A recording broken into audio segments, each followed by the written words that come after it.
can't to have the, that to the all. numbers that you're talking about. He said, the industry's not ready, society's not ready, the infrastructure's not ready, and you're never gonna get rid of fossil fuel type vehicles. You're just not going to. Why do we need to if you just cut it down? I don't understand. It's But always look an how, all or but That's the look nothing. how, president of look how Toyota much coming we've out. improved on just that in the last 30 years. You know, the way the emissions that were coming out and now that aren't, the things that we've cut back on, we've really come a Well, the long sad way. part is the United States has cut its Yeah, right. carbon footprint Yeah. by 30%. Maine's cut it by 45%. It's the rest of the world, and we can't make up enough to cover No. China. No, not if we There's couldn't, no way if we every could. single person in the United States did exactly what they wanted us to do. I mean,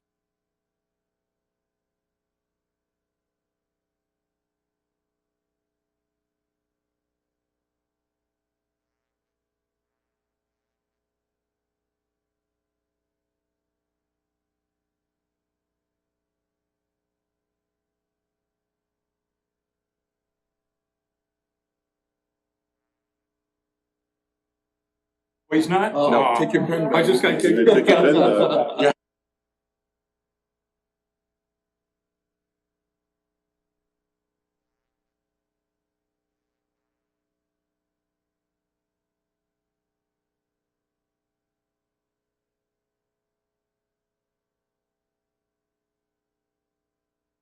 Let's go ahead and I don't know what to say. we'll get started on our workshop, I guess. We got the lodging advisory committee here, I say. Yeah. I don't know if there's some others coming, but we'll go ahead and get kicked off. So, yeah. Who's gonna start? You wanna go over the recommendations or? So Katie coming? No. Do we have anyone? She's not available. Oh, Oh, She's sick, okay. She's sick. There's a lot of that. Good evening, I'm Ron Avery, I own a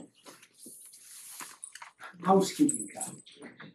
I'm stuck on season, I own a housekeeping cottage at Ocean Haven East, and I'm the vice chair of the advisory committee.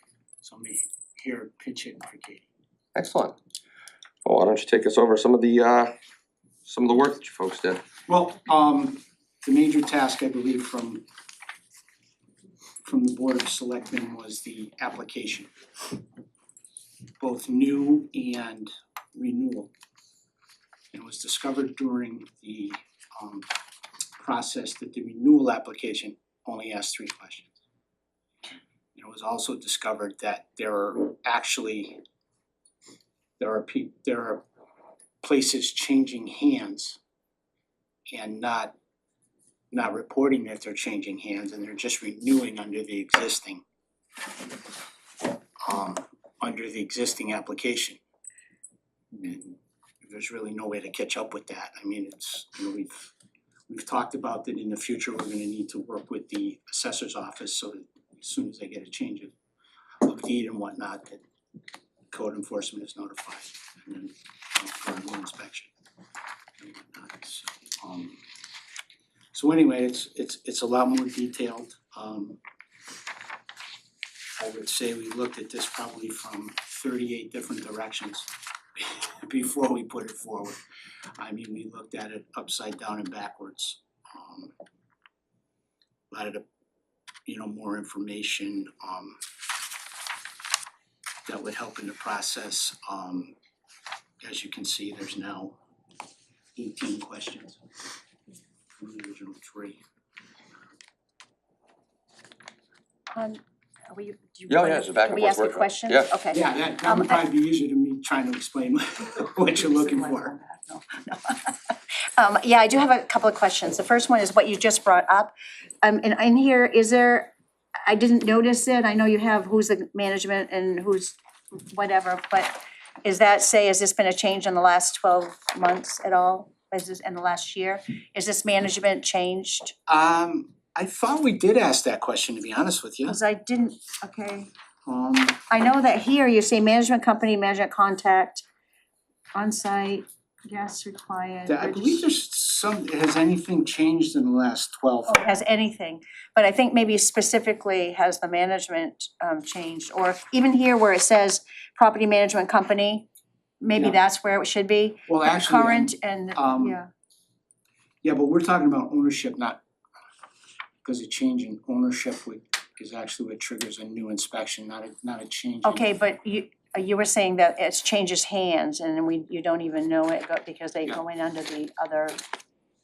Well, that's usually a change of ownership as opposed to. Okay, all right, so then maybe is there a We do change? say in here, business licenses are not transferable, Yeah, Right, right, and that's pretty clear. I mean, it's, you can't transfer it from one owner to another. I mean, maybe we need to highlight that, it's bold. Yeah. The intention is also to put that on the license when it comes out, so if they're looking at that and it changes hands, it says this is not transferable, you have to get a new license for Right. yourself. but it wouldn't hurt to ask it, because again, people Yeah. might not even know, they might not have seen the last application, and maybe when they get a new one, it says it can't be transferred, but it just, it doesn't I hurt understand to, what you're yeah. saying, yeah. The only other question I have is, I didn't see anything here, because we're giving a license, I really do think that we should have your license been revoked, or there's been whatever, has there been a question on your license, or has it been, or a, what do you call it? Hearing or anything, or hearing of you in the last 2 years, so that it gives them a 2-year period from the last time that we have heads up it happened, and sort of not like a probationary, but kind of like one. But and then after 2 years, it drops off and they can say, no, it hasn't. So they've been cleared if it hasn't happened in the last year or 2 years. But I think that would be a good one, because we're here, we know, we did it or whatever, if you're, but in 2 or 3 years, there may be other people sitting on the board that Correct. wouldn't know. That's where, where we kind of got in a problem with it, not realizing what was happening sometimes if it wasn't written down. But I think that might not be a bad question. Has your ability to operate been impacted all because of something that has occurred? And has it been corrected? That's fine, and they can say it has, so it can say it on there, and then just move on. But I mean, at least there's an acknowledgement. Okay, so are you just looking for if it's been revoked? No, if there's been a complaint that required an inspection or a hearing, for instance, I think that's pretty important to know. If I was a new board person and didn't know, at least I could say, gee, and then it would say if it got cleared, obviously, if they were applying again, it got cleared, but so just so you know, yes, we did have that problem, and yes, it's been corrected. But at least it tells you that there was an issue at some point. I just wanna, Jodine, is there anything in place for that? No, there isn't, that's part of, that's gonna be part of.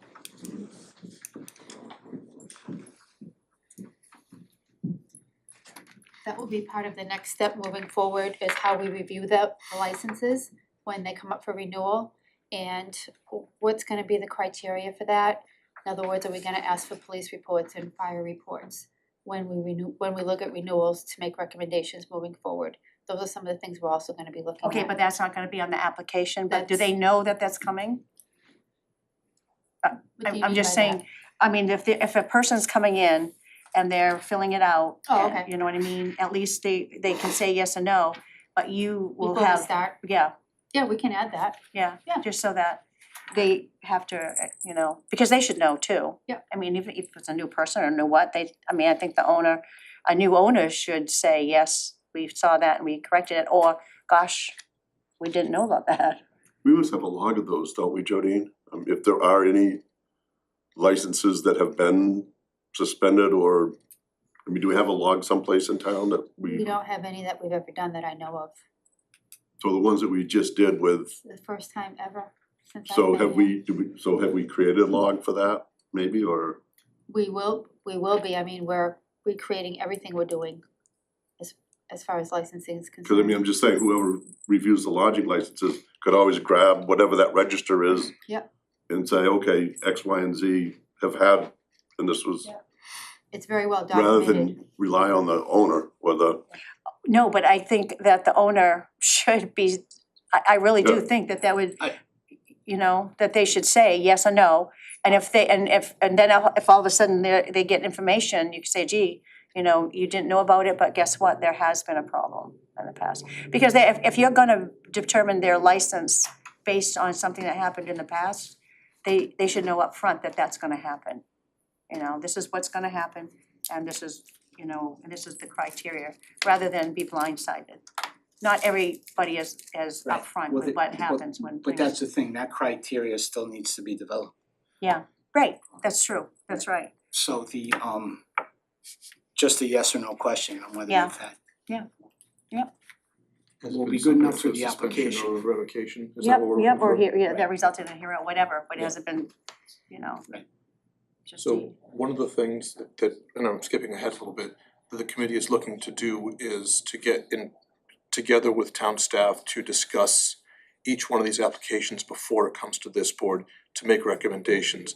That way there can be an open discussion with fire and code enforcement and rescue and anybody else, you know, town clerk's office, to see if everything looks good and then make recommendations to this board to see what goes with that particular license Right, in the future. right, cause there's a whole, how many pages when we, in the spring, when we're doing the renewals of licenses and At stuff? least 67. Yeah, right, so so the process that happens before is just gonna land here with all the questions checked off, and then any recommendations from the board, the licensing, well, that's what you're asking if we wanna do tonight.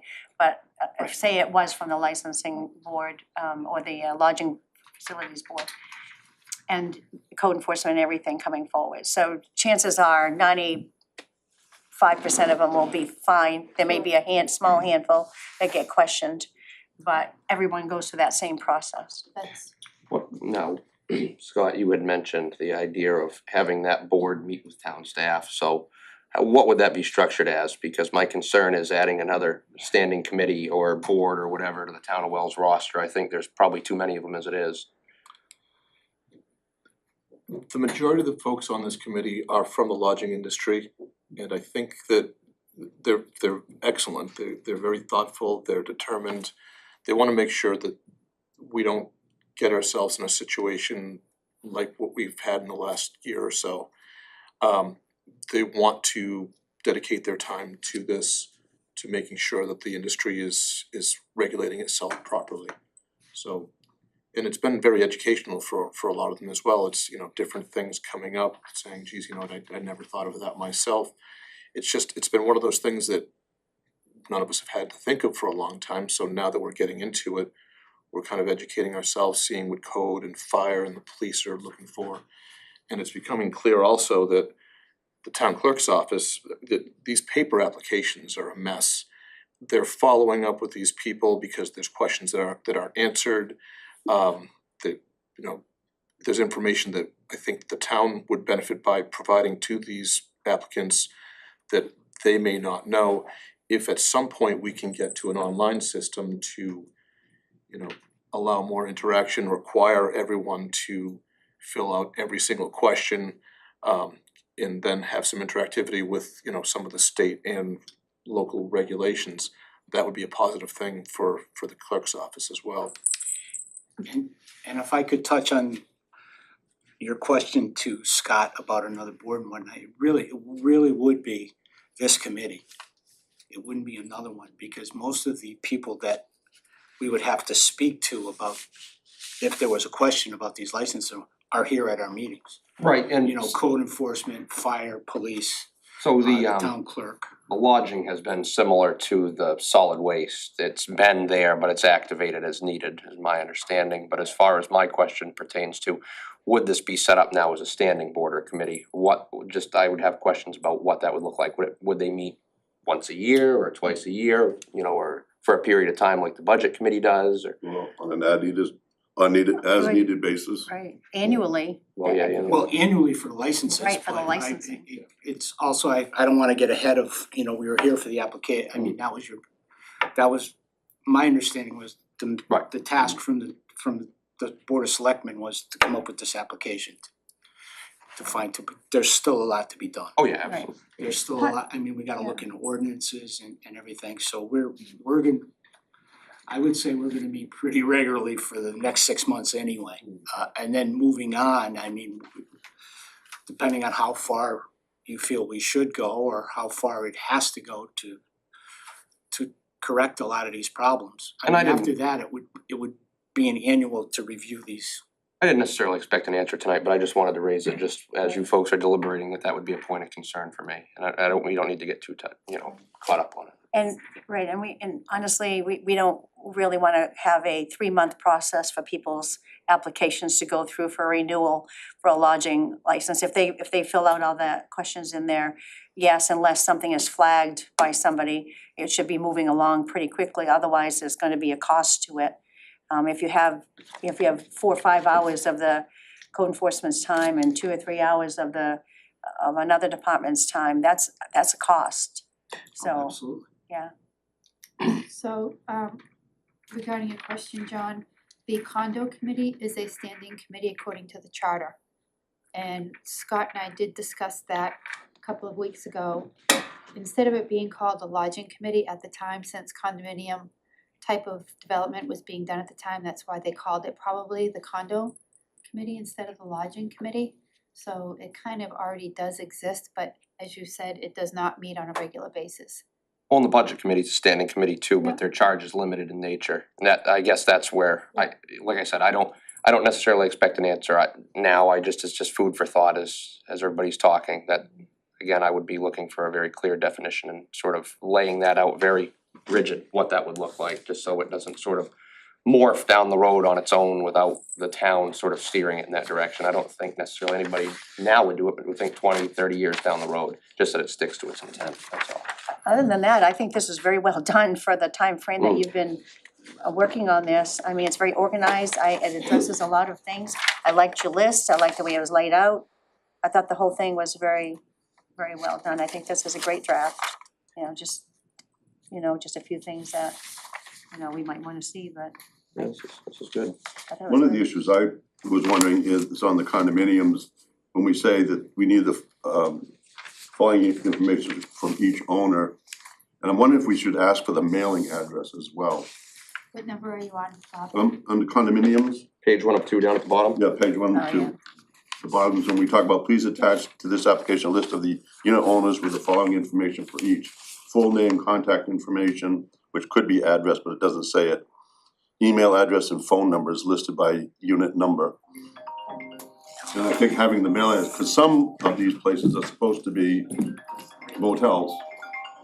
And some people are living in them year round. That's $5. And so if they list their Yeah. their residence or their address as 102, I'm not gonna say a name, Wells, Maine, I mean, we have people calling and wanting to insure their cars using these addresses. So I just think that might be important to know, so that if we know it's supposed to be a motel and somebody's using it as a resident, at least it gives us that information.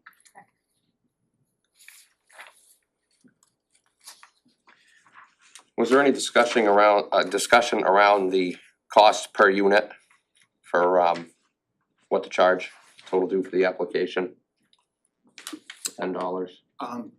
It was discussed that Wells already has the highest licensing fees in the state Really? for lodging. The fees were increased about 15 years ago to use as a way of policing the industry. So the money went into the code office to partially offset that person's salary. That person worked on the issue for a while, things kind of settled down, there weren't any uprisings, and then things got busy in the town and that person was redirected to different areas. So personally speaking, I don't believe there should be an increase to that fee because it is, as he said, already Maybe we high should as set a that up state. as an enterprise fund. Hmm. So those dollars go right into an enterprise fund for lodging. Hmm. And the code office, if they get involved with having to hire somebody, and they can tap into those funds. And cap it, it'll be capped. Where does it go right now? Was a general fund. General Yeah. fund? So there really is no accountability where that's going, it just goes into the We can set up an enterprise fund. Right, and the enterprise fund would, even though it's in the general, it's all in, it's always good, it's one big pool of money, but but there's all these categories in that pool, and Then we could follow it. follow it, right, that way. Mm. It'd be on paper. But at least the lodging industry is paying for something that is, Yeah. that we're doing to benefit that industry. We're trying to make that industry so that it's being run as it should be. How much do we take in licensing fees right now? I can't answer that. We have less than 4,000 units and it's $10 per unit, You say less than, is that 3,600 or is something that? like that, 3,600, So it's 36 grand, I mean. Yeah.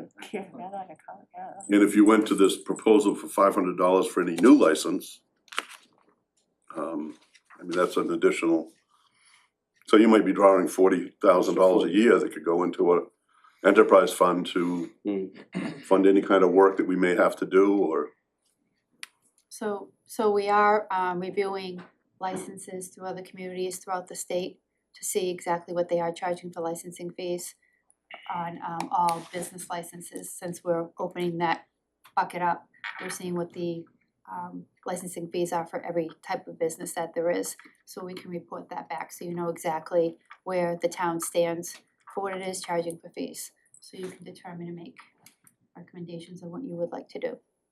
And that was at the town manager's request. The other question. That's a good.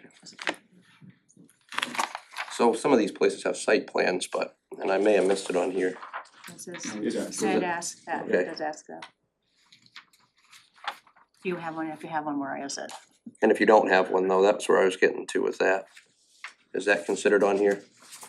There isn't a site plan in place, you know, something similar to what we just asked the last license that we reviewed to do, something basic, so we know where everything is.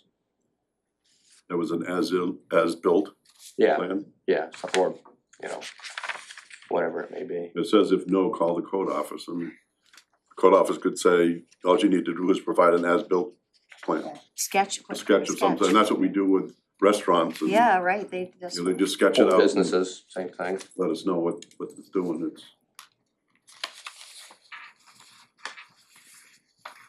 No, I would agree with Kathy and the others, I mean, I thought this was very well done. A lot of work was put into it, a lot of thought was put into it, actually, all the things that we had talked about wanting to see, so I commend the committee for working so diligently on it.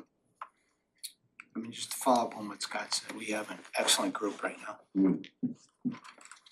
Yeah, I was impressed with the people that came forward and, you know, the different variety of people and their interests, so. But just that, and then it's a bunch of strangers really, and it's just the interaction, it's been fabulous, it's been phenomenal. Everyone listens to everyone, Everyone's had These are experience in what you're talking about. right, yeah, you know, we all had our own experiences, but I mean, it's just, it's been a pleasure, it's been a pleasure, I mean. So, That's good to hear. yeah, I mean, I've taken to driving 300 miles for these meetings, now that we're closed, so yeah, because it's that important, it's that work, and it's such a good group, you know, so. Excellent. That's good to hear, I think. I appreciate that dedication. Well, I'm not the only one, I mean, you know, Scott works full-time, he's, you know, a select board member now, he's at every meeting, Joe Dean, I mean, we've got a restaurant and motel owner who's moonlighting as a line cook and Scott, you've been involved people are before, away too. and they're zooming in, you know, it's just, it's fantastic. Good. Can't say enough. Excellent. Well, that looks good to me. So I think one of the questions that we're asking is about Yeah. the new application fee, and I don't know if that has to be done as a public hearing, and a late fee for those that aren't getting them in on time, and if they're not in by a certain date, it would be considered a new application with a new fee and inspections that go along with it, so for those people that drag their feet, Yeah. don't do it too long, because you're gonna end up, you know, Right, with a whole bunch of. We're running into much of a problem, Scott, with people that are away for the winter, I mean, Yeah, I Some- think that does happen as well, and that's one of the concerns that we brought up, is those that go to Florida for the winter, they shut down and, you know. I mean, if we're gonna do that, I would like to give a broad Cause I know right. some people go away for February and January, February and Yeah. maybe mid-March and I was gonna say that our dates, maybe we should move them closer to the, for, you know what I mean, if everybody, cause the dates are earlier than a lot of people are back for. well, the renewal dates are what, June first, is that April 30th, April 30th? Yeah. Starts so May May 1st is your new license Yeah. year. So we need to make sure the applications get in Yeah, time for the committee to review them if this board is okay with that. Get it to the board in time to have those public hearings to approve them. I guess what I would suggest is, where this is a new process, is maybe we don't go with late fees this first year. Mhm. Let's see how it works. If it's a major problem, we can address it next year. Yep. Because I think, a lot of people, it may take them more time than they're used to, and they may say, oh, my lodging license up, I'll wait, cause it's so easy. Yeah. And then they open this up, and oh, shimmy, I gotta do this, that, and the other thing. I think it should be in place, but it won't become effective until 2024. As far as the late fees. 2024-2025 licensing year. Yeah, you know what I mean? This is what's going to happen, we expect it to comply this year, but the fines or penalties will go in effect a year from now, so that it gives them a year to practice. But you know. we can't do that without a public hearing, Can't do what? establish a late fee. I mean, fees are, Yeah. we'd have to do if we're looking at all licensing fees and we're gonna maybe make some changes, that might be the time to do it all Yeah, right. together, just Altogether. one. Yep. But I think because I'll tell you, you know what, if you don't, there's really, I mean, most people do it, but there's not the incentive for that group that could just be annoying and really make it bad for everyone else, but if they have a little bit of incentive, it That's doesn't one of the hurt. reasons. And you're giving them, and I know, I agree, but have the public hearing and say that's not gonna happen until 2024. You're giving them a whole year, 1 year to practice and a whole other year to say this year. And when it goes out with the timeframe, the notice would say, this is the year that you have to comply, or this is the fine, and it's been already at a public hearing, but I really think that's part of it. If we don't have some of those restrictions in it, the people that are gonna do it will do it fine, but it's the people that won't, let's say, they need to comply. And that is what, our committee was thinking and why Yeah. it was recommended. Right, It's something we right. need to do, but I do agree that, especially with just for the renewal process, a much broader application, question-wise, it's gone from 3 to 18. And that, it's more than 18, we have all this stuff here, it's just, there used to be 3 questions, so maybe a year, I think a year would be good, like you said, to practice, to go through. And the other thing, if they really have a problem with it, they ought to go look at the other people's applications. The restaurants, the bars and all that, and the sketches, all that stuff that they've had to comply with all along. There are pages that they comply with. This is actually simpler than some of the other applications. So would the thought be to use the current form and fee schedule and then adopt this for that next year period? Yep. Yeah. Would there be an opportunity to provide this as a draft form at the same time for people to become acclimated or refer to it online after the board for the future, after you have the public hearing? Sure, we could put it, for the application, you mean? Yeah, just so people become thinking that way a year from now, that they may have a We're gonna use- preview. We're gonna use the application this year. Right, we're gonna use the application Oh, this you are? year. That's what Yeah, I- we okay. can't do the fines, we're not Okay, gonna that's make, fine. we can't do the fines this year My misunderstanding. because it's not right, no. Okay. What Yeah, about get the in the practice? form, What about okay. the application fee that we proposed? We would still have to Yeah. open up our licensing fees to establish the $500. So that's something the board would have to decide if they want to open it up, just to add that $500 in and For a set a new, public for a hearing. new public hearing. Yeah. I thought it was a little excessive myself you've got somebody who's buying an existing facility probably that we've already licensed, so we do have the information. So it's not a whole lot of extra effort for the town to review an extra license. There's gonna be some time, but $500 I thought was What's a new application for a restaurant or a retail business or? I can't answer because I don't do those businesses. I don't think we have application fees for anything. It's just your straight out license. So if it's like $25 for the license or $150 for the license, that's it. We don't have any application fees for anything, And I I think don't believe. I'm not the chair. And the reason we suggested. $5 into the jar. I know. I know, that's right, I have debt. I gotta go get my credit card. And the reason we suggested this fee is because it's more than a review. Yeah. It triggers a bunch of inspections. It triggers life safety with fire, But does code it enforcement. not happen with a restaurant? Don't you have to do the It inspection? does, it happens with new restaurants. Anytime a business changes hands, we do an inspection. Right. But this is the first one that we've this is the first time this is all new. So they wanted to look at it because of 3 of the facilities that we've done inspections for, they've been more than one inspection. They've been more than 6 for each one, because they had things to fix, we had to go back, they couldn't fix everything at the same time, so they were done on at different time frames. So if we have a new application that comes through and the new person owns it and we haven't been in there many, many years and we find a lot of things, it is going to be time consuming to fix those items and it's going to take a lot of trips. Okay. So maybe, well, again, we can't do it now, so when we look at the license fee, maybe we look at it as sort of a schedule. So like a $250 initiation fee and then $100 for each additional Return, right, that's a good, inspection. right. That would incentivize them to get it all done at once, so you don't have to keep coming back. So something, a structure like that, I think would be, and I think that if we're gonna do it for lodging, we need to do it for everybody.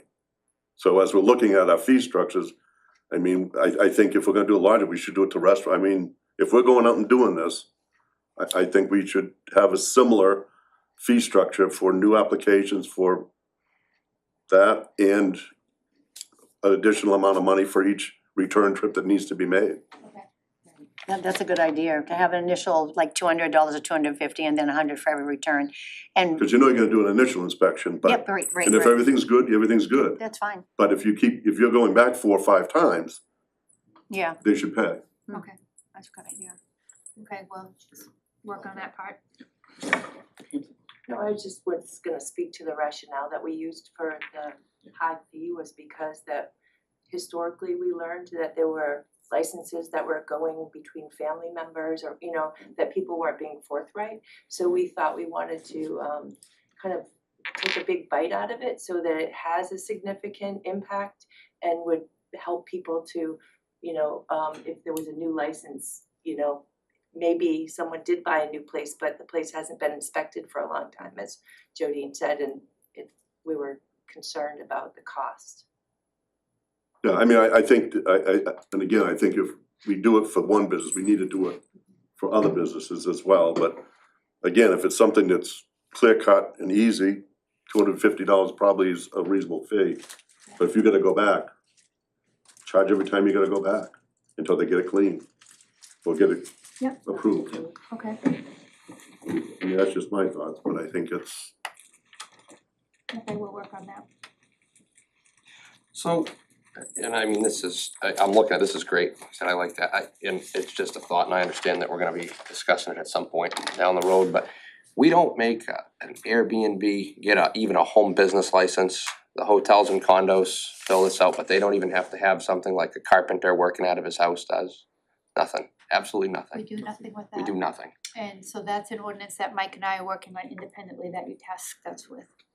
Yeah, no, and I know, it's, Yeah, no, there's nothing, they don't have to get a home occupation, that they're running a business, nothing, no Yeah. inspection, nothing. and I'm just adding the comment, I just think that's crazy, again, these folks have to fill this out and like I said, you know, me mowing grass, if I'm mowing grass out of my house, nothing to do with anybody coming to my house, I still have to come and submit the plot plan and everything else to code enforcement and get a home business license and everything else, it's just nuts, but Right, just a well, commentary, that's all. but this is the beginning. Yeah, but I right. think the staff is working on Yeah. Yeah. that, and Oh, yeah, no, hopefully we'll have something for, June June. meeting hopefully, Mike, is that where we're going? June meeting for Airbnbs? Oh, for short-term Yeah. rentals, yes, for Yeah. SDRs. Airbnbs. that's when we have the state law going into effect Yeah. July 1, so. No, this was excellent work. Yeah, great. So tonight, we're just gonna adopt or approve the new lodging license application with the changes that we suggested, I think. As amended? Yeah. So, you You've got know, those down, Jody? Yes, Jody? yep, I do. and I saw Mike writing a bunch down too. So we can approve it as amended. And that gives them the authority to start putting it together and Right, so check that then, out. right. And then, But I think, yeah, the sooner you can get them out, the better. Try to give people a lot more time to. And Carrie does a cover letter with it as well. So we'll probably do some amendments on the cover letter as well, okay, great. talking about this, and what this means. And you wanted to keep the same timelines of February 15th? Because you had mentioned extending that, I just wanna be. But we're not gonna get into late fees, so, at this point, but We should probably stick with that date because Yeah. if we're going to have the lodging committee review them and then the Yeah. board of selectmen, that's gonna be a process and timeframe. And since everybody's kind of used to the February 15th, I think we ought to stick with it. I would And- agree. Yes, I agree. Are you okay with that, Ron? I am, Okay. I just wanted to, because they had mentioned extending it and I didn't wanna, yeah, my I gotta concern be part of was the just, amendment. my concern was just the new, if somebody's down in Florida from January, comes back in February thinking, oh, my lodging license, I know, that's, I could do that in 5 minutes.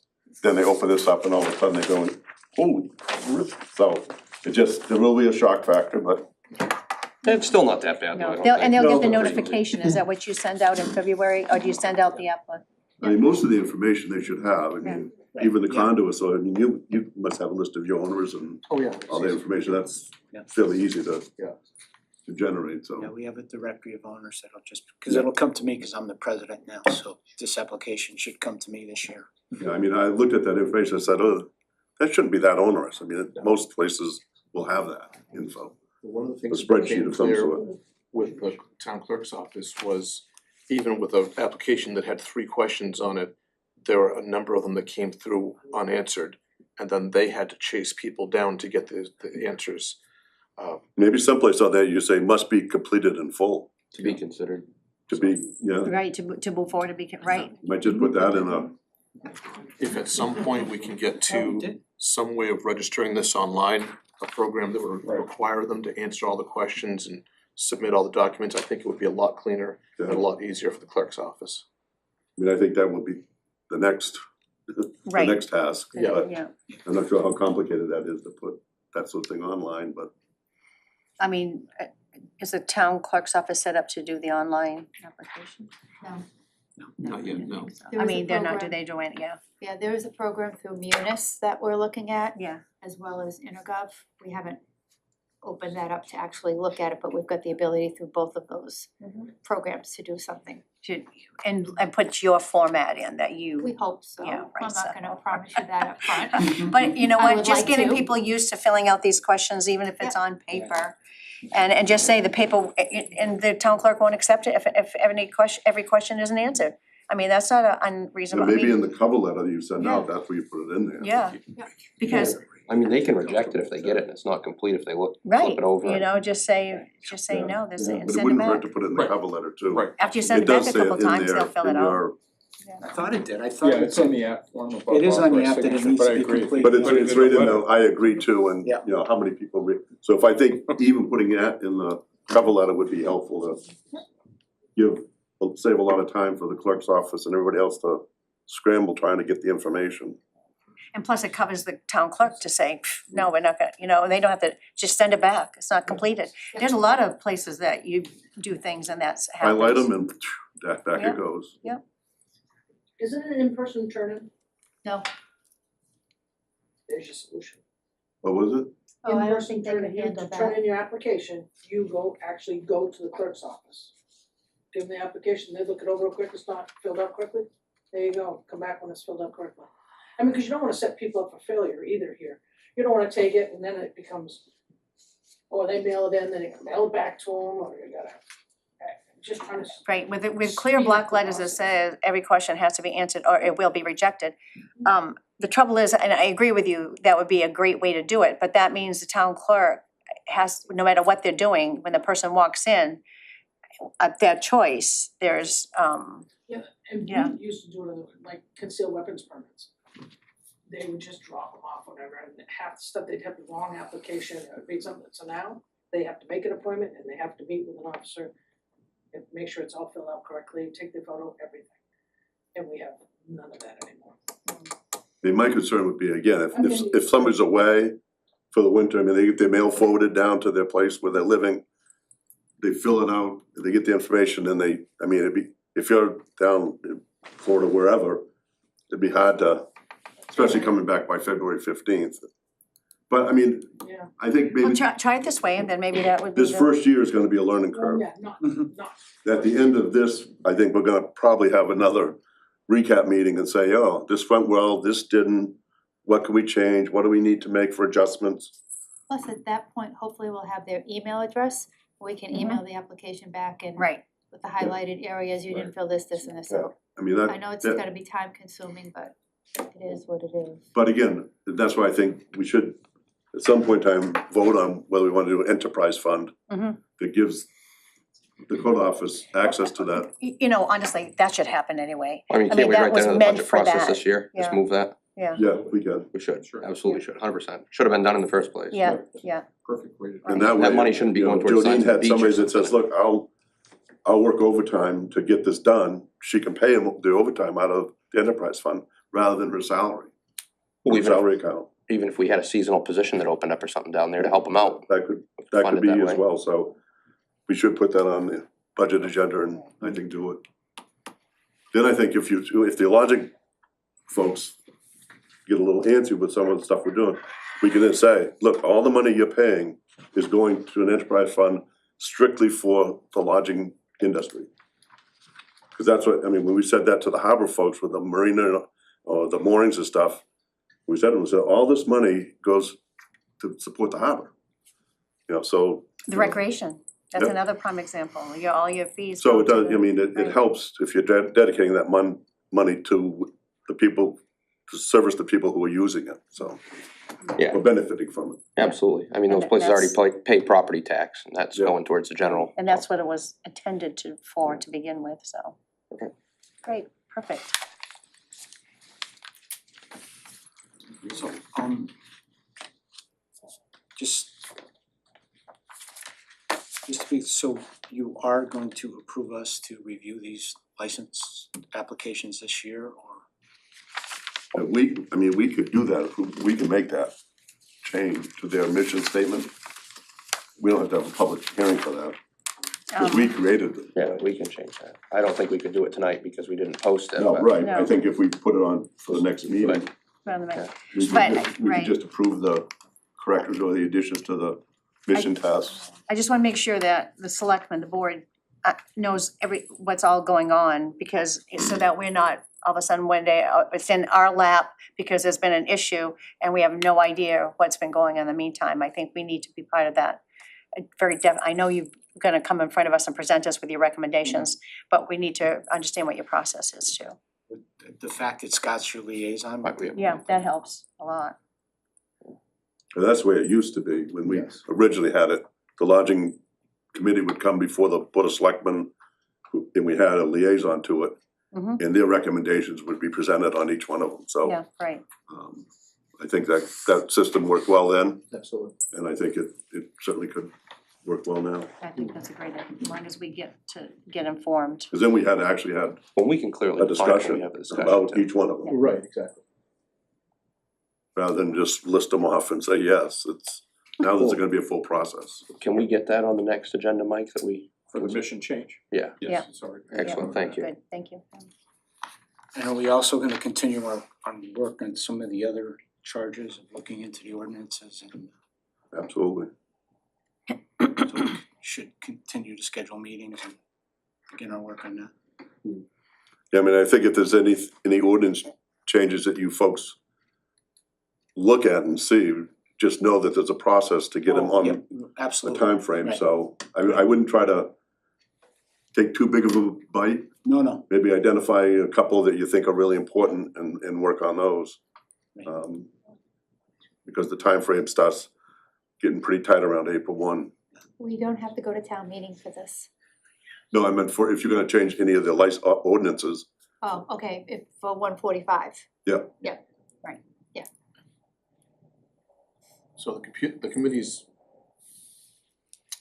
focus over the last couple of months has just been getting on this application and putting everything else aside because we knew that they had to be out by a certain date, to be returned by a certain date for licensing to go forward.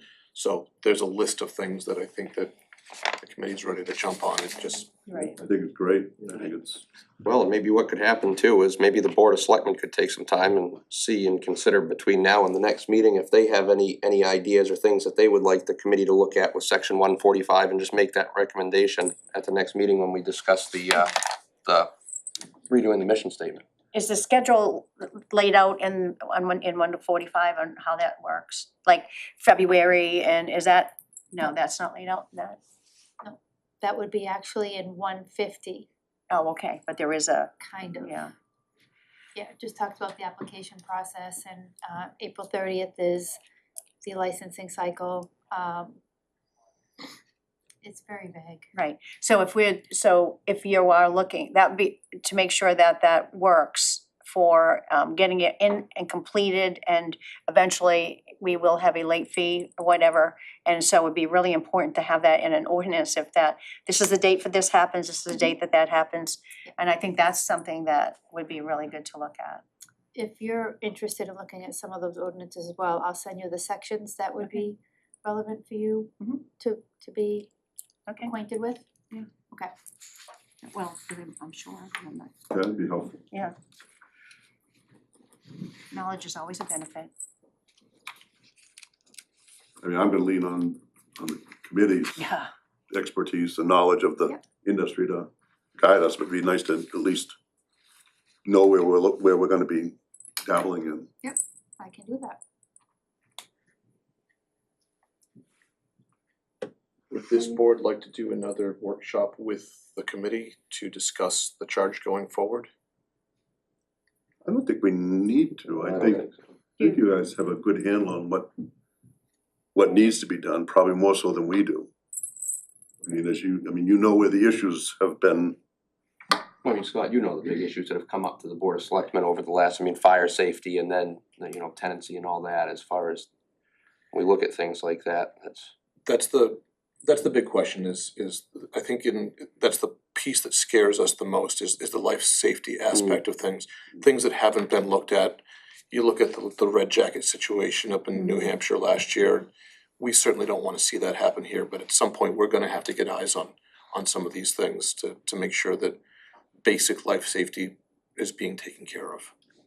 Would you be more comfortable to meet with everybody and give the charge again? I don't know, you're the committee. What's your thought? well, I was gonna ask if Scott's willing to, if you could, at each of your meetings, set a little time aside for Scott to give an update. And if I'd be happy to, I don't know if you want it at each meeting, but we can Right, certainly do that. yeah. I mean, I think that Or that's when we think something, is necessary, Yeah.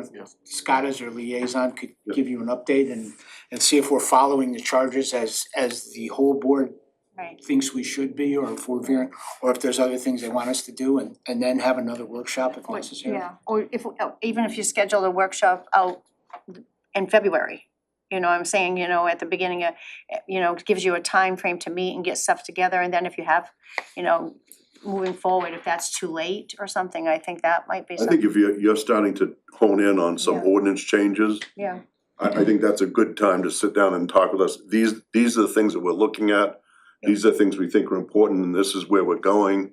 And then we could have a good exchange of that. yeah, Rather than you going down an alleyway and then get to the end and we say, well, that's not what we wanted. yeah, So I think that's an important. That's been our biggest, concern, right, I concern. don't blame you, yeah. Yeah, so I think that would be a good working model that, hey, we've identified these issues. This is where we're gonna go and this is our thoughts, and then I think having a workshop would be helpful. Yeah, Is there a proposed mission adjustment that I think while everybody's here, other components to revise the mission that you would want supported, because we could actually provide kind of a revision to the mission so that for your consideration on the 3rd or the 17th. Just wondering how, I know you talked about expanding it and I what would that think I've look like? covered it all, Yeah, it's, because I covered the inspections, Right, I covered the fee structure, the staffing needs, the license application and approval process, the administrative and enforcement, which is what we ran into over the last several months. Yeah. The definitions, looking at definitions at 145 versus 150. I think I've covered everything that, Well, I'd say if between now and then, there's something else you wanna add to it, Right. add to it. Right. but other than that, you can put that kind of a mission format for adoption. I think, It's just a little tweak, you're okay with that? yeah, I think, Okay, I it's like, think, as but long I as that's will look enough it over direction. again, just to I make think sure this, we're satisfied. this is a copy of the original mission, isn't it? Yeah. Yeah, and I just, So it just expands. yeah, and I Okay. did add in there, review renewal lodging license applications for the 23-24 licensing season. And may make recommendations to the Board of Selectmen regarding the issuance of each renewal. I will add that in there, I think that should be tweaked in there because we didn't actually set that up for right away without putting it in the ordinance yet.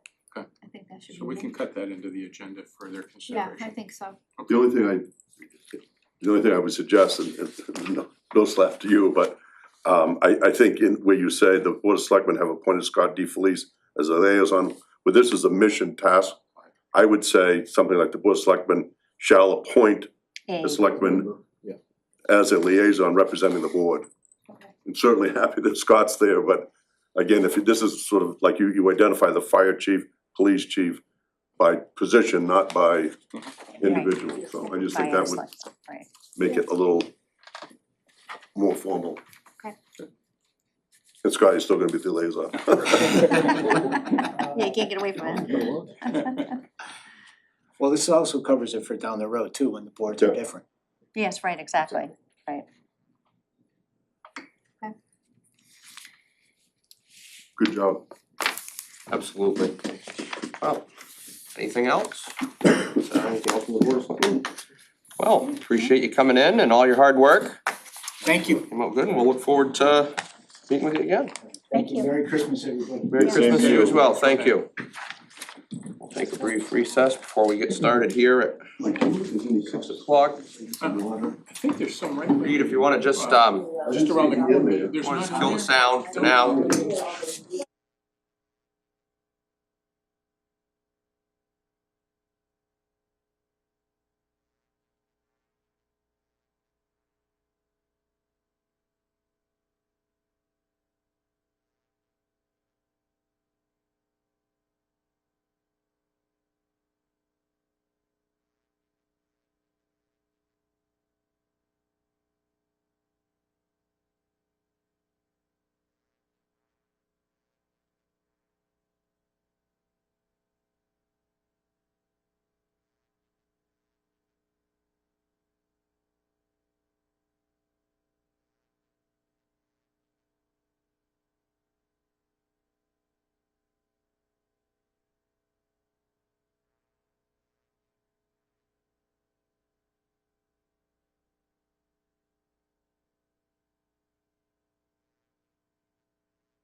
This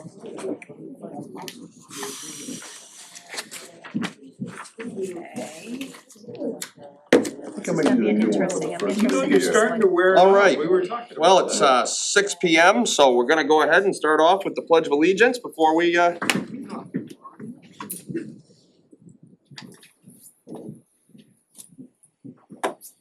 pledge allegiance to the flag of the United States of America and to the republic for which it stands, one nation, under God, indivisible, with liberty and justice for all.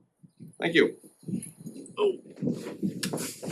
So welcome to the Tuesday, December 20th, 2022 regularly scheduled selectmen's meeting. We'll start this evening off with it's listed as a public hearing to review retroactive ordinance to amend chapter 145 land use of the town code to clarify that the number of registered marijuana dispensaries allowed in the town of Wells is capped at 1, which is the number that was allowed when the original ordinance amendments regarding registered marijuana dispensaries were enacted in 2011, and to schedule a joint public hearing of the planning board, zoning board of appeals, and the board of selectmen to consider the adoption of said retroactive ordinance. Would any members of the public, anybody like to speak at this time on this? Yes, please come up to the podium and state your name.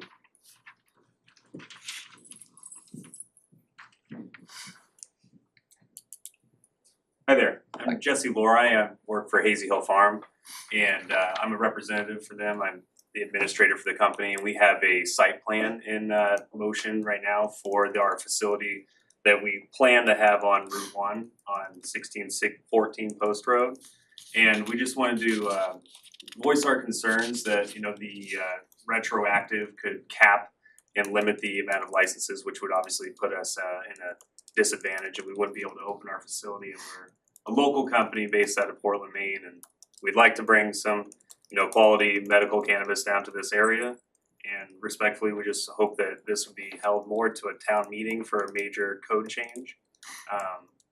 Our lawyer at Pretty Flaherty did send an email to the planning board, I believe, and he is in contact with everybody there. So that's all I have to say. Merry Christmas. Merry Christmas, thank you very much. Have you already purchased that property? No, we're under. Any other members of the public like to speak this time?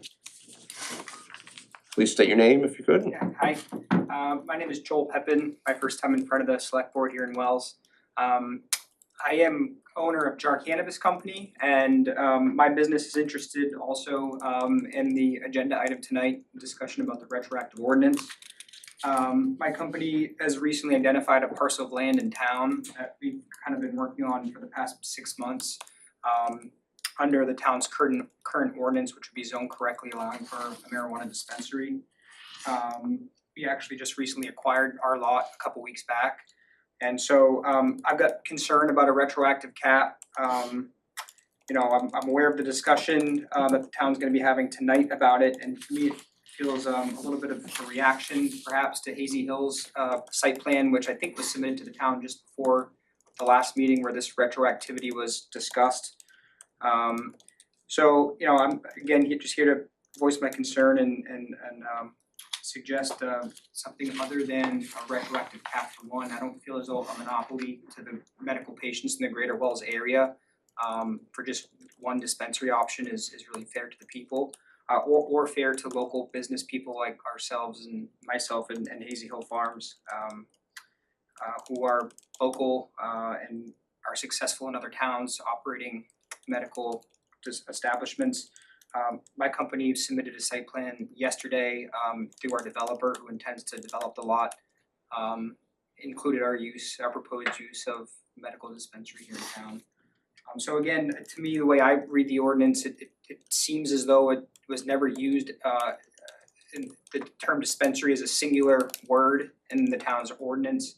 I do know there's some things that have happened at the state level over time. There was a cap which was lifted, and I think this is sort of why the town's revisiting it. So for me, it does very clearly state that more than one dispensary is in town. Every time the word dispensary is referred to in the town's ordinance, it's used in the plural form, not singular.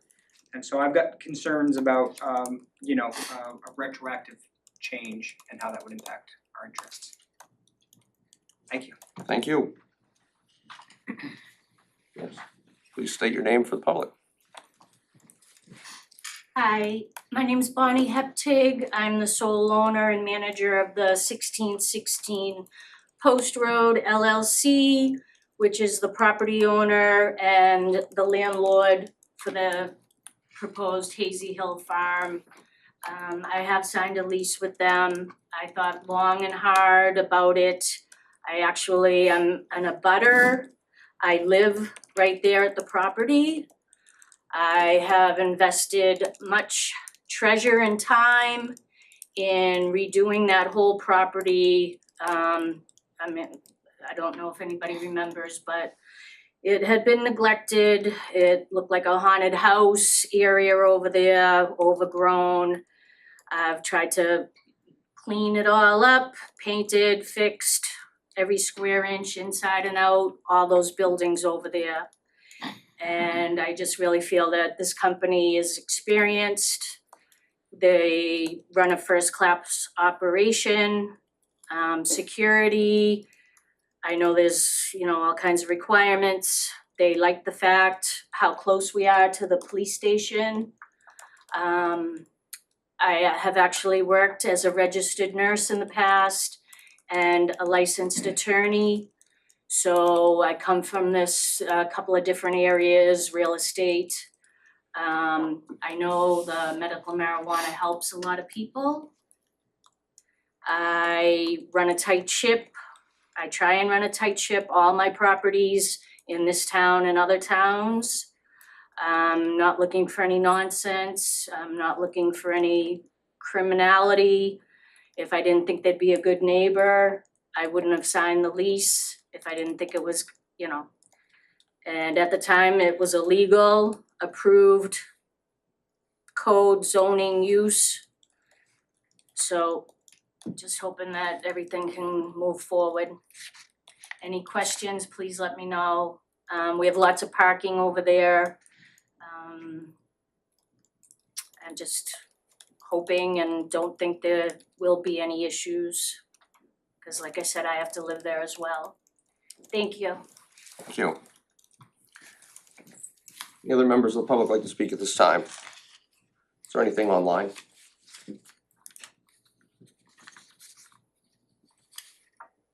There are no online comments. Okay. Well, seeing none, we have a motion to close the public hearing. I make a motion that we close the public hearing. Second. All those in favor? And Can I ask a question of town attorney? yes, absolutely, Leo, discussion with the can I- board. What's that? I said we'll go into discussion with the board now. As I understand it, when medical marijuana dispensaries were first approved by the state of Maine, it was contemplated that one dispensary would be allowed in York County, is that correct? What I do know, Bob, is having done research for this ordinance, is that this was, I shouldn't say this, but the amendments to the town code were enacted in 2011. And at that time, when these provisions were enacted by the town meeting, that was the case, that only a certain number of dispensaries were contemplated for and were allowed specifically in 2011 in the entire state. And then they allocated them specifically per county.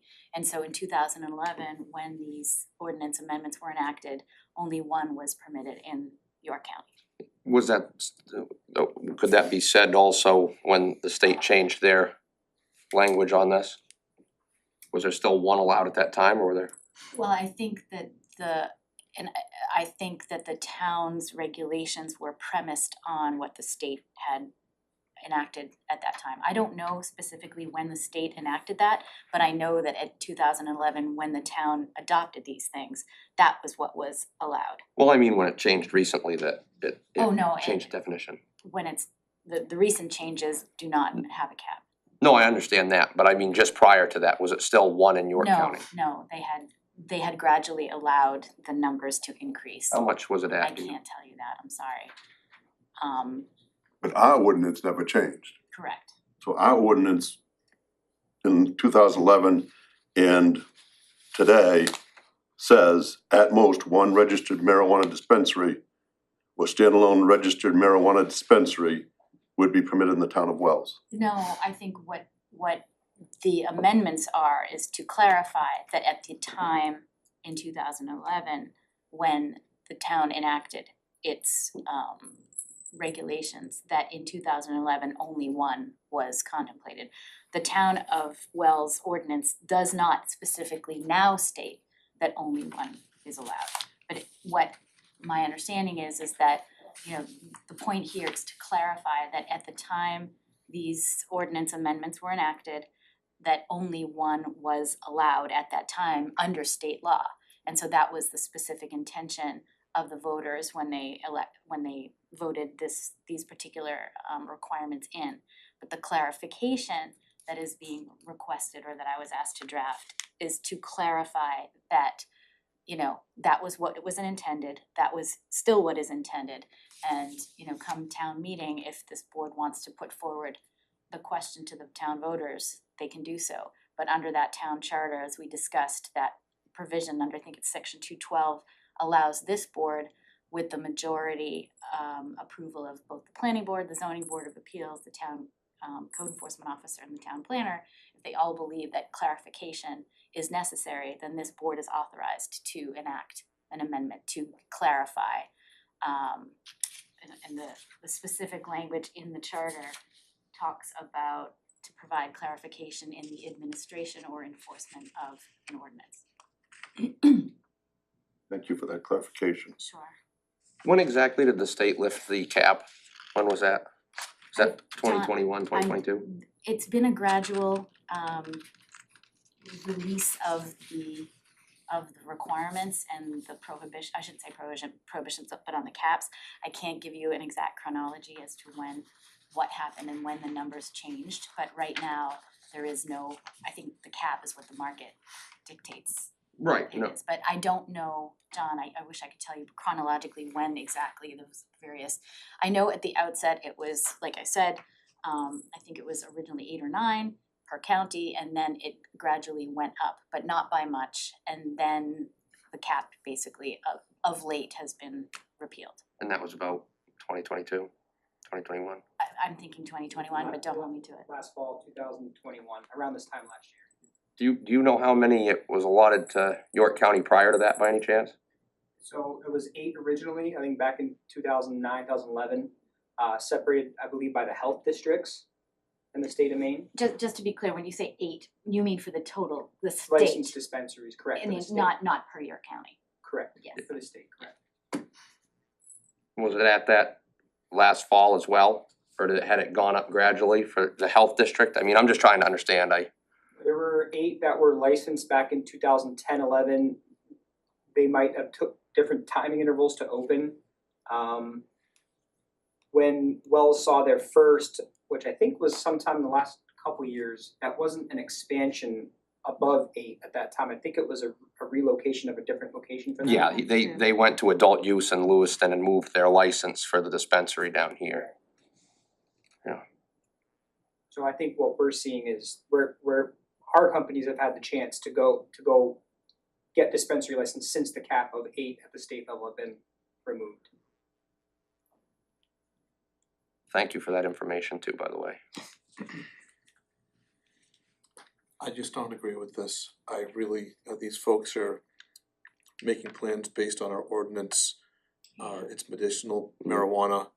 I don't, to my knowledge, there hasn't been any issues at all with Curaleaf. I think they've been a good tenant of the town. We've got 2 pharmacies, and I think if a third pharmacy decided to come to Wells, we'd welcome them with open arms. I sincerely disagree with this proposal.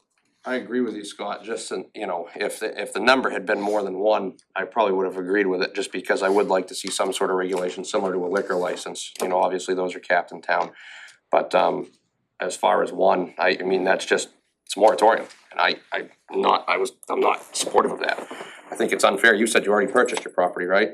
Our developer did, with us as the anchor tenant. Yeah, I mean, I'd be furious if I were in that position, if I purchased a piece of property, This chair's huge. that's just my take on it. I have to agree, you know, as much as I would like to have it limited to one, you know, I think that would be fine. It's not right, I absolutely don't believe it's right, if people come in and they have the money and and it's legal to do, you know, like what we did with CMP, I mean, as much as I might not have wanted it, I think that is horrible to do that. I mean, with good intentions, you spend money based on what the law is at the time. And we were under the impression there wasn't any, or there was only one that might be in the pike. And here you are, in front of us saying that you purchased it, you're getting ready to lease it, you're getting ready to lease the property. And that's really not fair in my book. I mean, if we went and limited it to 5 or 4 right now, and there's, you know, that's okay. Because but the people that are here today, I don't think that we have it, you know. Well, and we couldn't do that under the clarification. We would have, that would go out to 145, that would go out to the voters in June if we wanted to craft an ordinance that said, okay, we're gonna allow this many Yeah, town-issued licenses for these operations.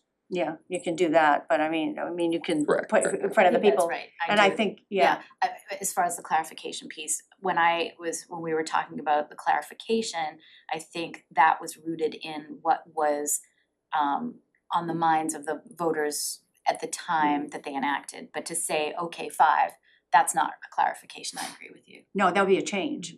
You know, that's what I'm saying, if we proposed a change to say you wanted to cap it at a certain number that we have in Wells, that's a different story.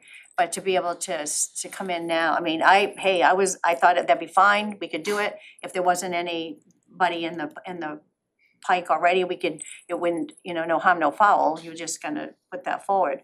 But in all honesty, it's not right when people are spending money based on what the current status is and the belief that that law is in place. So if by February we have 10, are we happy with that? No, I'm saying we can look forward to, we could ask, why could we not put an ordinance forward that caps That's it? not gonna happen till June, so Yeah, you could have 20 applications between now and then. yeah, I think at some point the market dictates the number of facilities that are in a particular And with our area. hotels and condos, Well, we've oversaturated ourselves on those, I had a good and they friend. keep building them. It's a different market though, I mean. but what, I had a good friend who recently passed away who was in the industry. He owned Honey Sticks Genetics. I don't know if either one of you guys knew him, Dale or Randy, as you know, I knew him, but him and I talked about it frequently, and there were the bottom, according to him anyway, what he told me, it was starting to taper off, that there wasn't this big rush like there was, because, and actually I talked to the chief about it prior, you know, that legal ambiguity is being removed, so people before that enjoyed that because there weren't big businesses getting into it, it was just some guy in his basement or whatever was able to make a good living.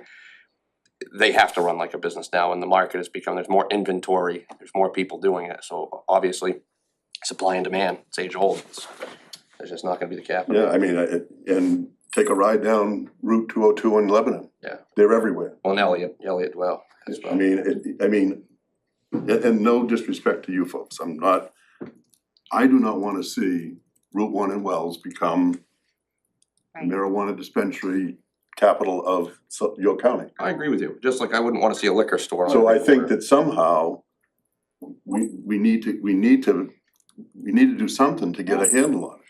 but I'm saying, Before, I right, mean, and again, right, until last year, it was only gonna be one, and then the state decides to open it up to everybody, and, you know, we finally caught on last month, and now all of a sudden, we're stuck trying to figure this out.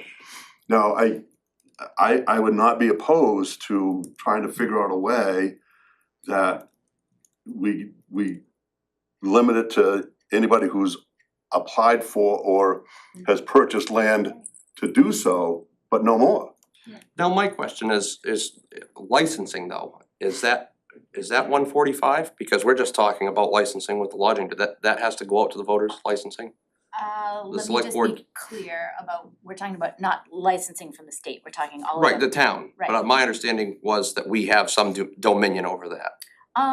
My understanding when it comes to licensing of any marijuana business, well, of course, there's no adult or recreational, but with the dispensary, there's no specific performance criteria for those under licensing, and so it would be like any other business. that you license, that has to come to you for licensing. I'm looking to Mike to make sure that that's the case. I don't think under chapter 150, there are performance criteria under 145 land use, but not for licensing, correct? Correct, yeah, Yeah. the changes being proposed is section 145 has to go to the voters. Yes, so you know, I think, and we can discuss this in executive session at another time, but I think to your point, Bob, that there are ways to, you know, limit it in such a way that folks who, you know, if that's the will of the board, that folks who are already in the queue, so to speak, we can figure out a way to do that. There can be town meeting ordinances, and town meeting can determine retroactivity dates. So those are all other options that obviously that's not for us to discuss tonight, but it's there are ways to handle that scenario. Right, so and based on that, if we say we move something forward and as of February 15th, I'm just pulling it. Sure, I But understand. as of February 15th, we move forward, that there'll be the cap will be whatever we have in the queue now. And we move that forward, so if anybody, so at least it gives a heads up to anybody that's coming in, Yep. that the chances are they may not get what they want. Right, which is precisely Which is what we want to were do. doing tonight, Right. right? And that you may decide that the folks who are in the queue, so to speak, if they've already filed an application, that it wouldn't capture them. But there's only one that's filed an application thus far, if I'm Easy Or correct. there may correct. be another one, I'm not We sure. we have a second one as of yesterday. So it has filed. Is that you, Mr. Peppin? Yeah, there was two, that's what I'm saying, at least two, and we heard of the third one. So we could make it retroactive to no more following this public hearing, December 19th.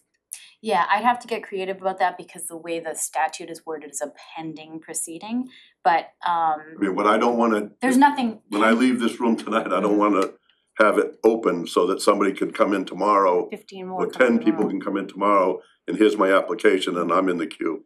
So if I would that's, consider the three that are in the, well, the two that are in the queue now as of today, but not any more coming through, until we have a chance to have the town ordinance reviewed and have the people vote on it. Right. Yeah, Yeah, To me, it should be the people. The people voted on one, or at least that was their impression back in 2011. Life has changed, I understand that, but they should have another bite at that apple if, in fact, we're gonna open it up. I agree. so I'm happy to come back to you with another ordinance that's drafted to address those concerns. And I'm looking to the whole board to understand if the will is to create a certain number or if it is simply to cap it at the existing, it is 3 because it's the existing 1 and then the 2 that are, is that what I'm hearing? I'm willing to cap it at the 3.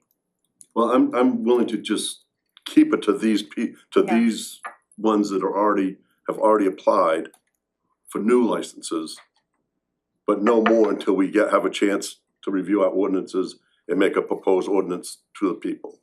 I think that what is happening would be, just from the direction I'm hearing and the way the charter is structured, that the town meeting, we would draft that ordinance for town meeting approval.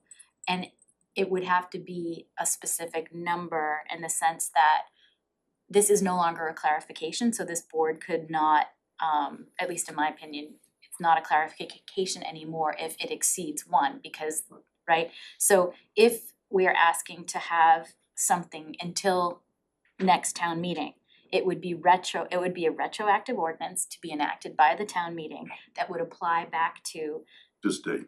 This correct. date, right. And I have to, I won't bore you with the details, I have to tinker with it a little bit, but I think I understand the marching orders and I'll come back with something that I hopefully will capture what you're. But a clarification, I mean, and I understand, I'm just throwing this out there, a clarification couldn't simply be that it was capped before and we're just gonna set a cap now and then we could set the cap. I think that at the time in 2011, the cap was 1, and if you're changing that, but I do truly believe that by drafting a retroactive ordinance Right. along the terms that you're saying to be voted upon at the town meeting, it will have the same effect because the retroactivity can reach back. And the whole point of these ordinances and to have these public hearings is to do exactly what happened here this evening, right? Is to identify those folks to those folks who have an interest, who are contemplating this, or who have made decisions based on, you know, their understanding of what the ordinance is at the time. We have this conversation, and I will tell you, as I have in the past, that the law, whether people believe it is fair or not, does contemplate these retroactive ordinances. And so we can draft it retroactively, and we can do it in a way that exempts the folks that are here tonight. So I can do that. It will be voted upon at town meeting. I understand that's not until June, but the retroactivity Would can come reach back. Right, to Yes, today. yes. Right. And so anybody coming in tomorrow or the next day can be told that, Well, that's right, because there is notice that there was a retroactivity ordinance being contemplated with a cap of 1. There's a public hearing that is being held right now. The folks, I believe, that who had an interest in this are here tonight. I'm hearing the town planner saying that you're not aware of anybody else who's put their hand up or has put in an application, correct? Those are the only two applications have been submitted. So I think we can accomplish the Yeah, goals that right. I've heard folks Without express. destroying, well, what I think is the expectation of a business person. Yes, and I do think that really what's very important here is doing exactly what the town did. Public notice, public notice, Yep. public notice.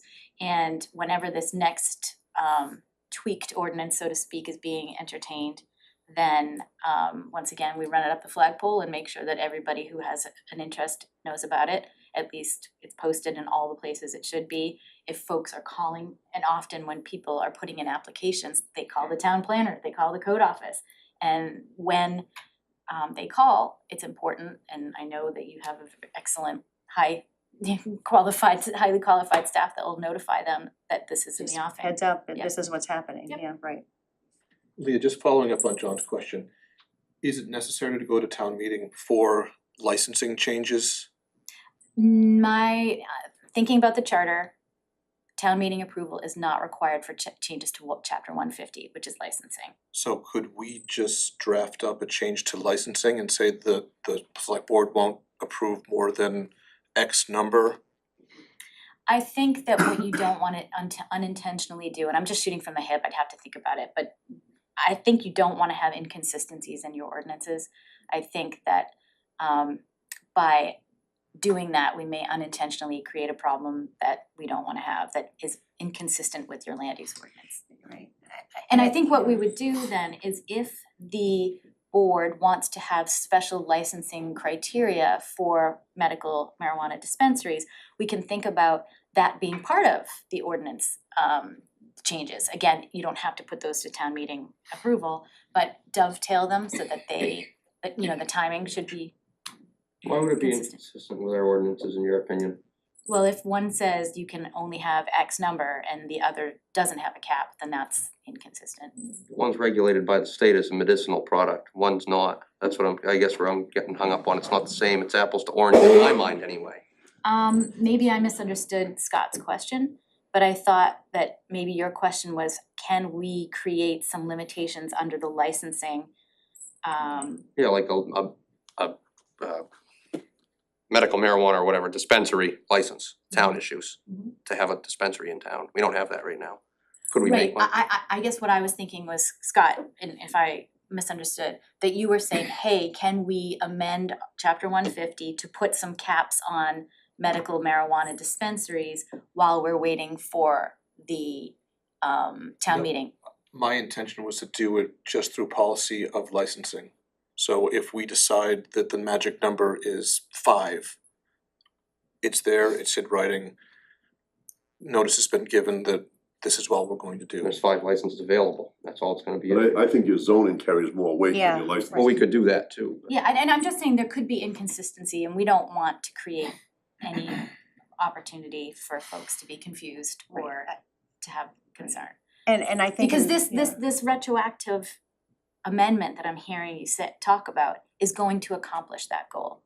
And I know it seems weird to reach back in time, but that's precisely what these do. That gives notice to anybody coming into town. Right, exactly. Exactly right. And if in fact in June we vote to put 10, I won't be supporting it, but and the people vote for it, then okay, it's 10, but And at that least we will- give the time Absolutely, and that will become clear through the public hearing process. I will draft it such as what I've heard, 3, because that's what exists and that's what's coming through the door. Through that public hearing process, you could hear from the folks and from, from at the Right. plant, because this is, you would have, the planning board would have to have public hearings because it's a change to a land use ordinance and that is required under statute. You'll hear from the public, you'll hear what they are, But we're voting to have it, say we're asking to have it capped at 3 and the people would vote on it. Even, and we're saying tomorrow it starts tonight.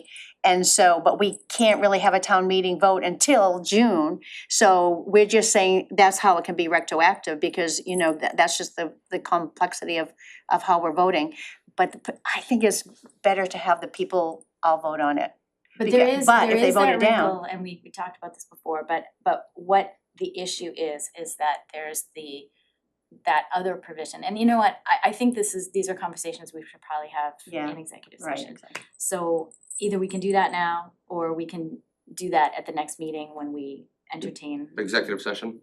Well, these folks came up, I would be for having an executive session right now since this issue came up. I would like some clarification. And rather than drag it out, these folks came out, they're invested, I'm sure they're gonna wanna hear some kind of. I'm not talking about these folks, I'm talking about future implications for a retroactive ordinance that would go to town meeting. Right.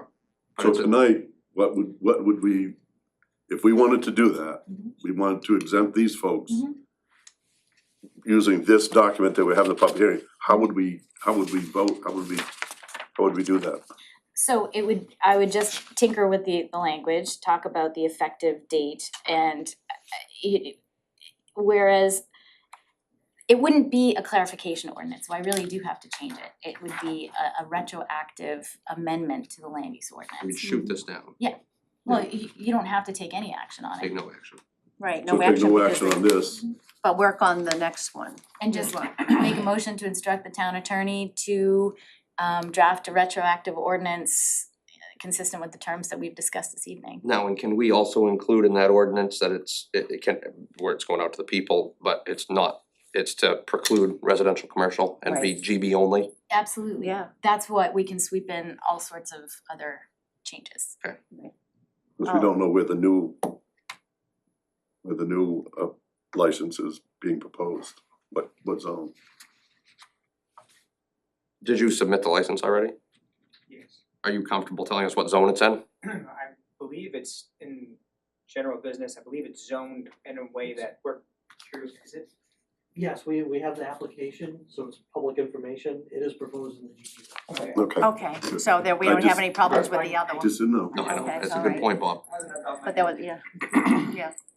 So I think, I like that whole idea that if, she's gonna draft that up, that's gonna be, we're looking forward, we'll talk about it again, if we'll still need to go in executive session or not. Yeah, I think there's some wrinkles that I wanna discuss with you Okay, in executive session, but I don't think it's appropriate to I talk think we can about do it, I think we can do it the next meeting though. yeah, Fair enough. I don't- You wanna do it the next Yeah. meeting?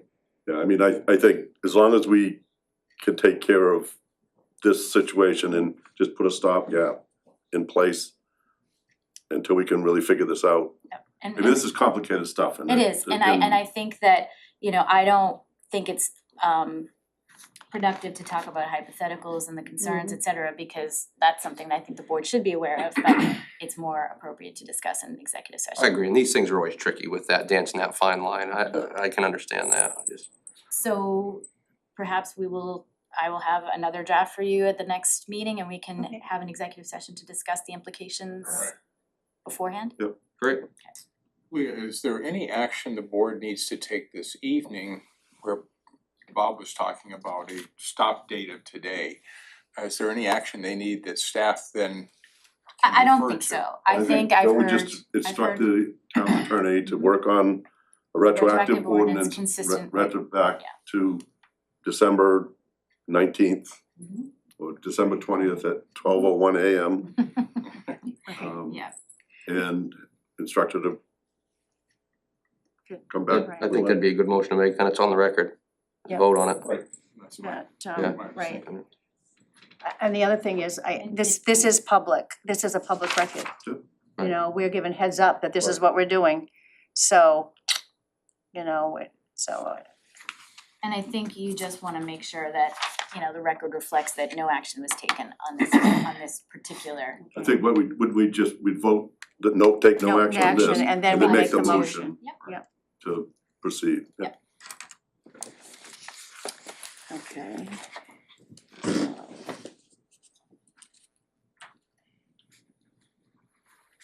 Today is the 20th. 20, so as of 12:01, December 21st. 2022. Geez, I was writing the 19th all day long.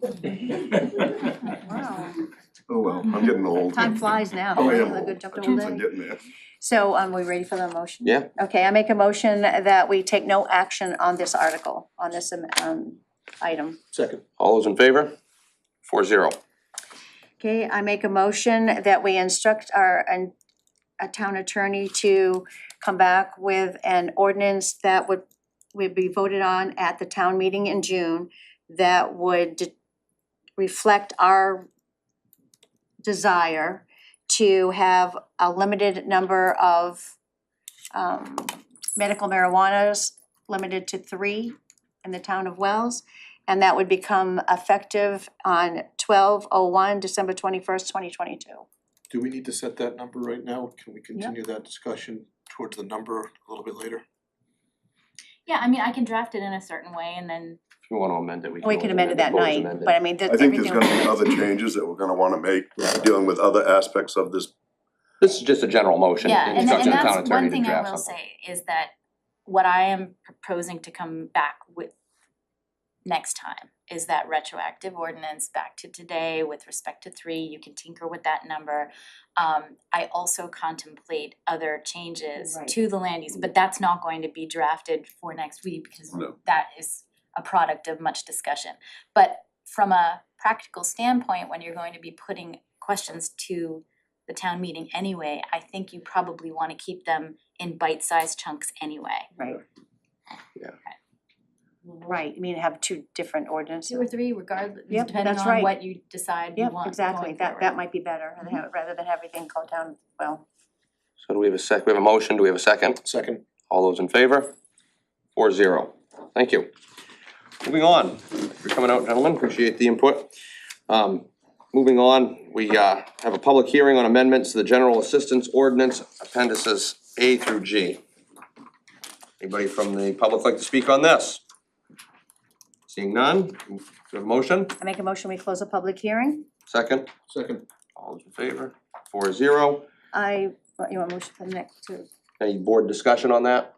Oh, we have a motion? Okay. I move to close the I move to approve the amendments to the general assistance ordinance appendices A through G for 2022-2023 in compliance with the state model general assistance ordinance. Second. All those in favor? 4-0. Next, we have a public hearing to access the Emergency Facility Repair and Energy Efficiency Improvement Fund up to $10,000 for repairs to the Public Works HVAC system. Would anybody from the public like to speak on this? Seeing none, do we have a motion? I move to close a public hearing and to approve and access the Emergency Facility Repair and Energy Efficiency Improvement Fund up to $10,000 for repairs to the Public Works HVAC system. Second. All those in favor? 4-0. Board discussion? No, nothing? No, we already voted for it. Yep, is there a motion? I did. Okay. Oh, I didn't catch it, sorry. Oh, yeah. Yeah, nope, I apparently needed another coffee this evening, excuse me on that. Next, we have Village by the Sea Owners Association, DBA Village by the Sea, 1373 Post Road, application for a full-time malt wine and spirits liquor license. Anybody from the public? Seeing none? I move to close the public hearing and grant the license. All those in favor? 4-0. Next, we have Village by the Sea Owners Association, DBA Village by the Sea, 1373 Post Road, application for a special entertainment permit. Anybody from the public? Seeing none? I move to close the public hearing and grant the license. I'll second for discussion, but I would like to bring up another before we vote. Okay. I'll abstain from this vote, but when this facility was constructed, one of the stipulations was that they weren't going to be doing special entertainment after 10 p.m. without the permission of the abutters.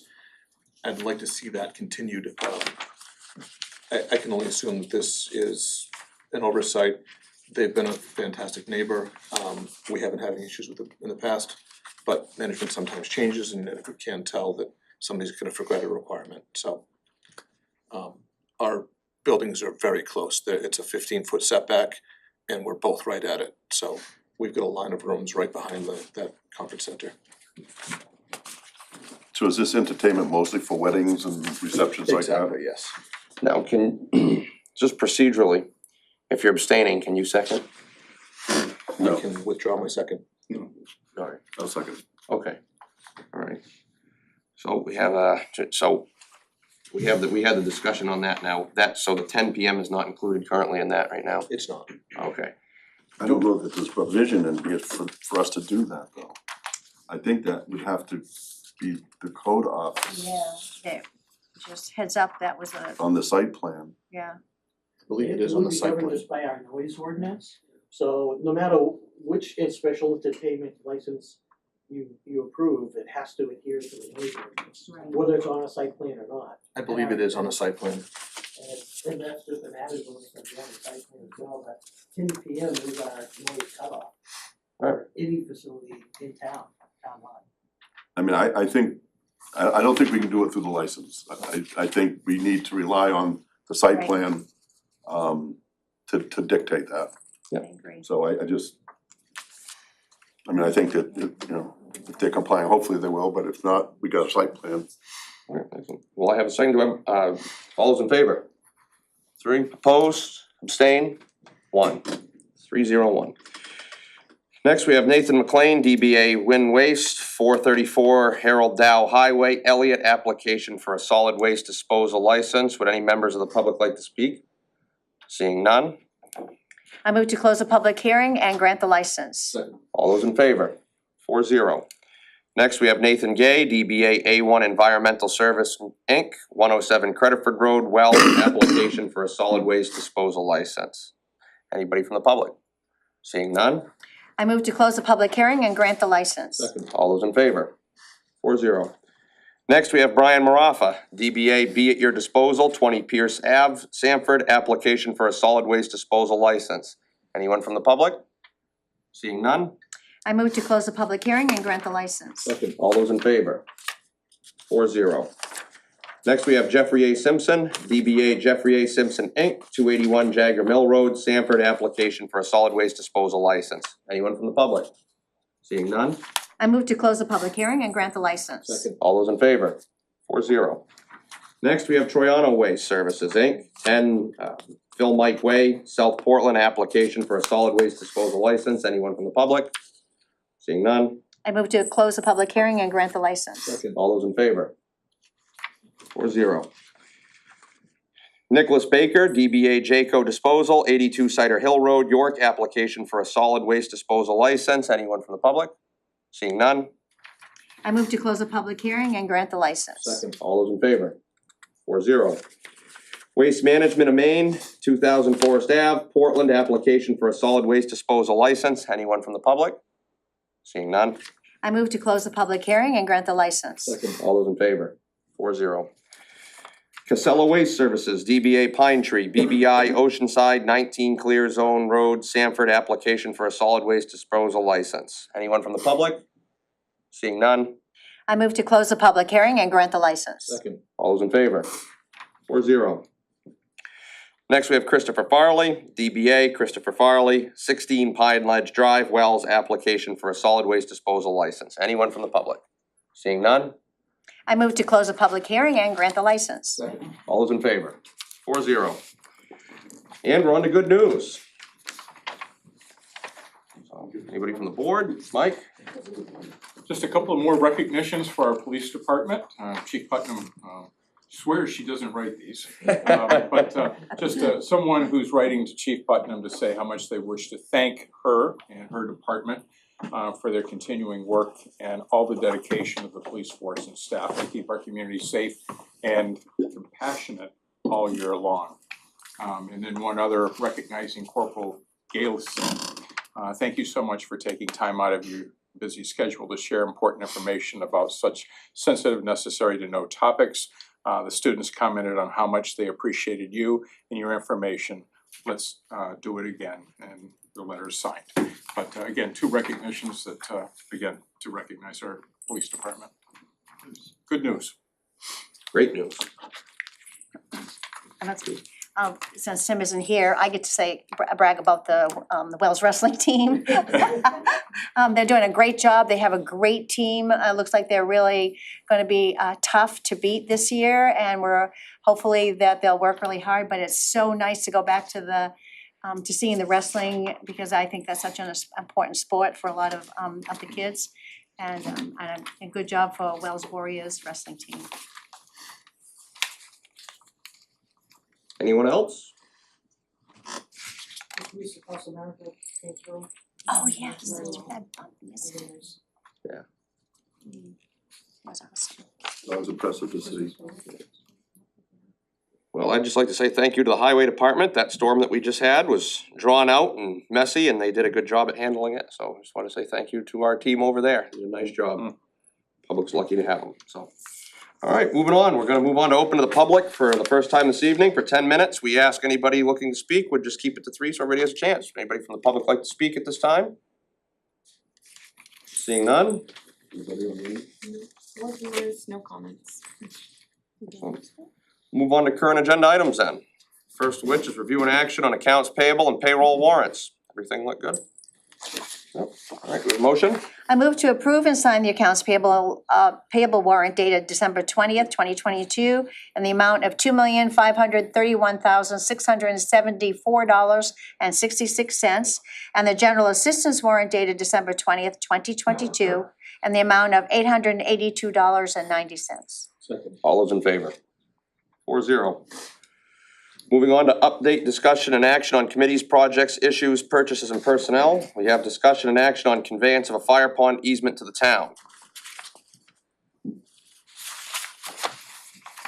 Hi, Mike. Good evening.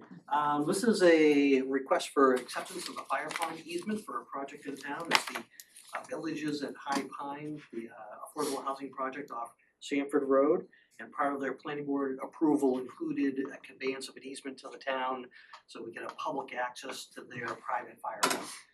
So it is a private fire pond. They're responsible for maintaining the hydrant. And after the developer passes on the project to the condominium association, that'd be their responsibility. But the town would have the legal ability to access that hydrant for water and fire protection purposes for the whole area in that area of town. Excellent. Is the hydrant already in? It is. It hasn't been tested by the fire department yet, but that's coming right up probably this week. Okay.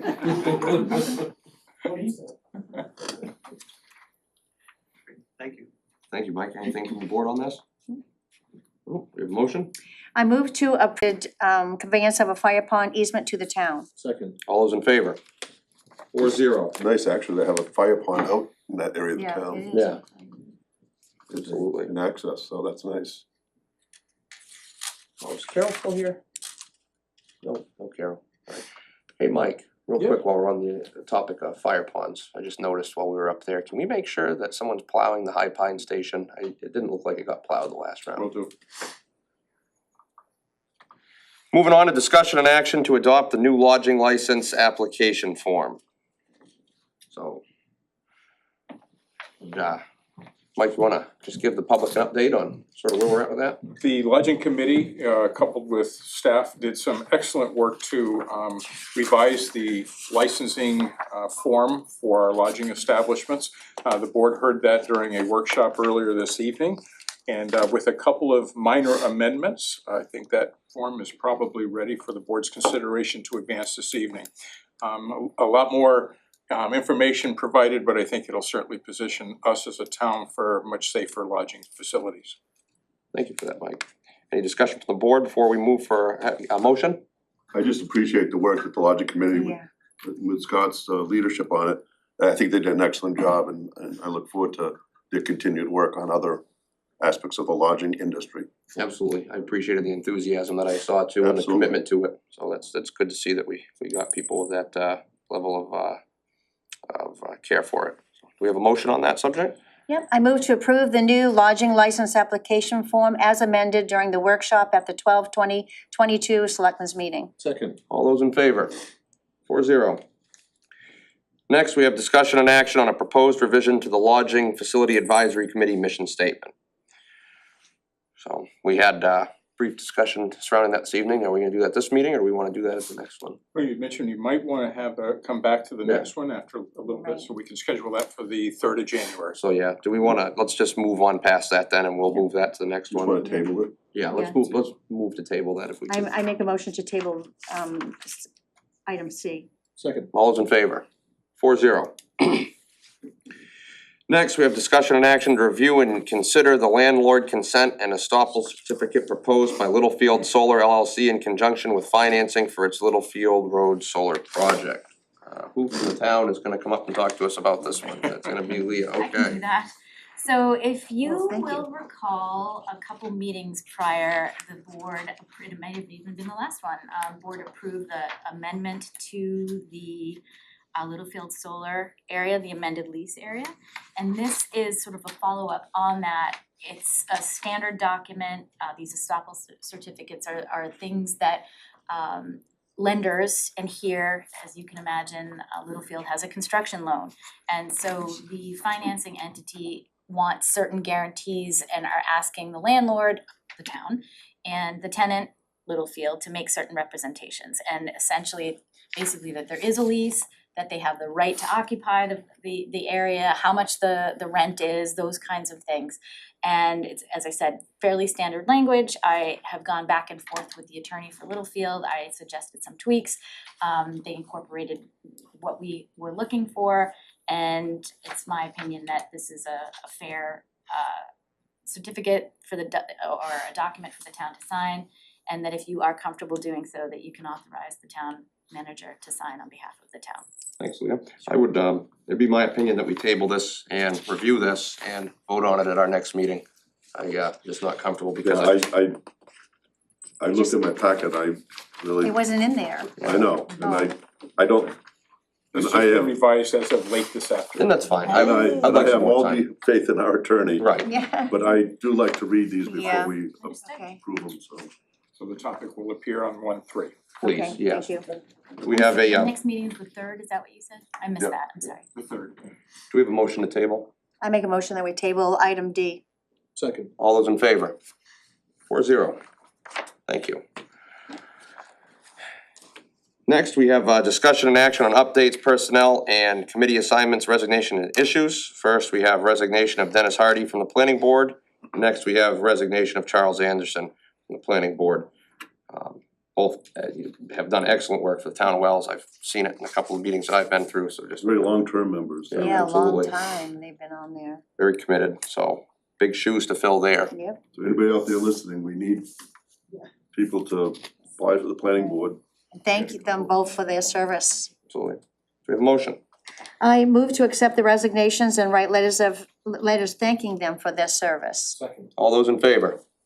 4-0. May I, Rebecca also wanted to share that she does have some applicants Oh, good. for these positions. We're just trying to find when the board can do the interviews, so January 3rd. what we may be able to do it January 3rd, Yeah. a little bit earlier. And I assume that can we get something out on social media and just make sure that we have a little bit of a push on that before just to make sure we get the maximum amount of applicants that may be interested?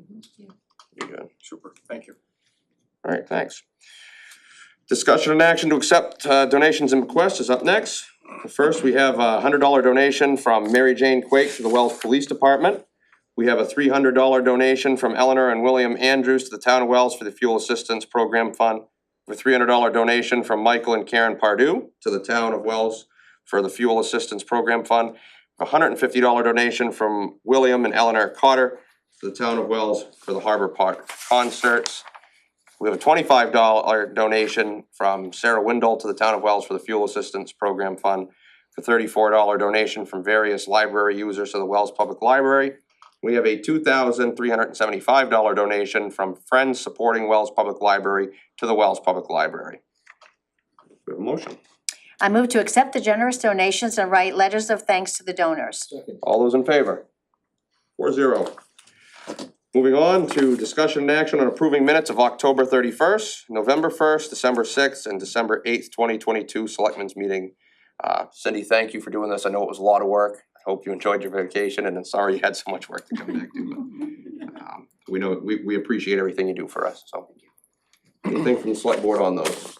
Scott? Okay, No, looks good. All right, excellent. I move for the approval of the October 31st, November 1st, December 6th minute meetings, and we'll do that next one's last. Second. All those in favor? 4-0. I'll make a motion, we approve the December 8th, 2022 selectmen meetings minutes. You make it so, it looks so easy, Kathy. Oh, yeah, I practice. second. All those in favor? And I have 3-0, or 3-0-1. Yeah. There we go. Moving on to open to the public for the second time this evening, we have 10 minutes set aside for public comment. Anybody from the public like to speak? Seeing none, on to the town manager's report. Mike? I just want to thank the board and the staff again for the warm welcome. I've been here now for 4 weeks. We have accomplished a lot. Oh my God. And that's a great credit to the staff and to your support, and I thank you for that. Again, kudos to Public Works and Public Safety for the work during the storm. We will be meeting Thursday morning, Public Works, Public Safety, and other key staff members as we prepare for the next storm. And we know it's a king tide and very, very high winds. So we're preparing for that. Budget reviews are underway. Jody and I are meeting with each of the department heads, having great discussions. And so that's all advancing very nicely. We did a department head meeting today. We do them every Tuesday unless there is a holiday, and so people complain they want to do more, but we postpone them on holiday weeks. But we also are doing some HR training on certain key areas that we recognize that we can enhance further. So been a great 4 weeks, and look forward to more. Excellent, I know we do too, Mike. Thank you. Glad to hear everything's going well and they're settling in. So moving on to our next item, we have adjournment. Do I have a motion? I make a motion, we adjourn. Second. All those in favor? 4-0. Thank you, folks, and we'll see you next time. Merry Christmas. Merry Christmas. Merry Christmas to So everybody. who walked in the Christmas parade? Was it you and Trash, Mike? I'm gonna take Oh, my old okay, 'cause somebody folder. said, One "There more was some too." time? You No,